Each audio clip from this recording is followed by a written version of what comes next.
Hello and welcome to the digipak construction stage. First, on my left, you will see for the vinyl version what will cover the bit in the center, or for the CD version, the CD.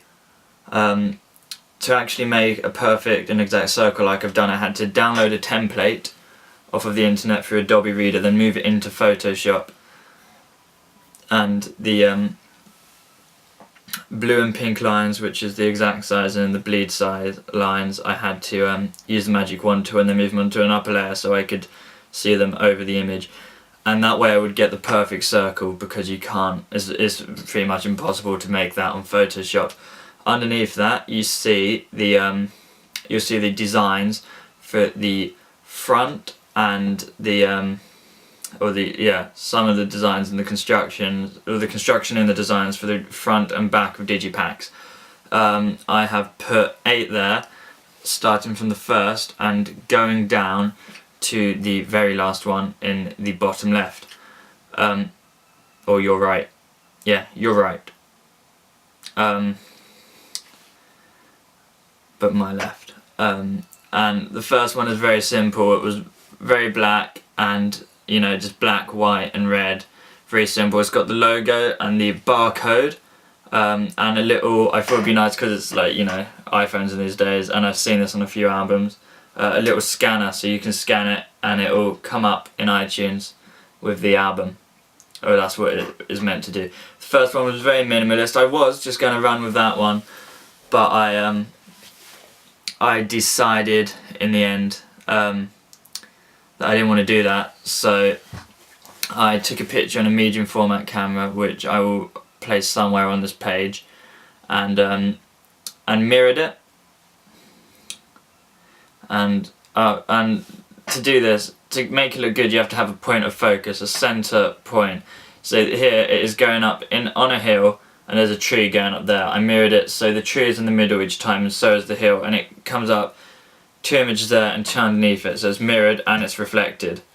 I tried this and I changed the I tried this, and it was obviously harder to see the artist Martin Gretsch's name, so I tried different ways of making it more visible. First one I tried putting a black square behind it, or the second one you see there, and then the third one I tried moving it into the white bit in the middle. Neither of these looked right, I thought, so I then darkened the cover image, but again didn't look as good.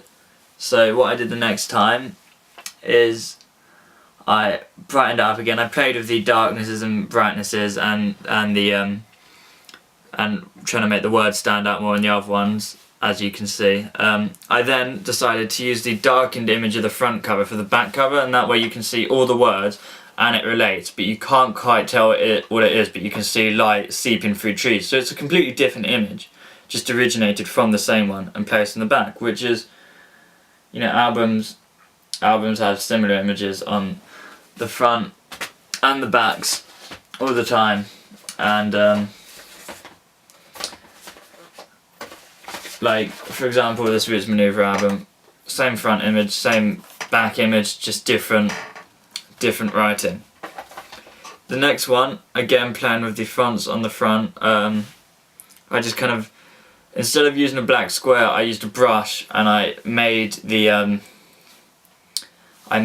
it feather, and I made it very hardness, so, and then I turned it on black, turned the opacity down a bit, and made a layer and just did a line underneath where the words were, and that would darken that bit of the image, but not visibly, but enough to make the words stand out.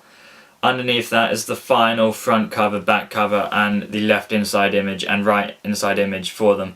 Once again, using the mirror, I went for a lighter image, and this is actually when it snowed for the inside ones. You open it up and you're kind of blown away by how bright it is in comparison to the back, and I thought that was a nice little way to try and get the illuminate light thing across. Under that you'll see some images with some writing on, explaining what I then did for the inside bit and how I made it. One of them is explaining the fonts. If you click on it to enlarge it, you'll be able to read it, and it's just explaining what I wanted to try and get with the front, and what was too much and too little, and then what I thought was right. And then the other image next to that, the first image, is I cut off a bit of the image at the bottom to so I could put this writing on there, put these credits on there, because there's too much going on in the image to be able to read it otherwise, and it just looks better and more simplistic. Bit is actually harder, because then what I did, instead of just shrinking the image, I decided to cut a bit out, but I wanted to keep the border of the image, which, as I said, have the trees, and there's looks like a solid tree on each side, which creates a border for this image. So it's like you're looking into it, and that image is explaining how I managed to get away, cut the rest of the image away, but leave these trees coming down to also border the writing.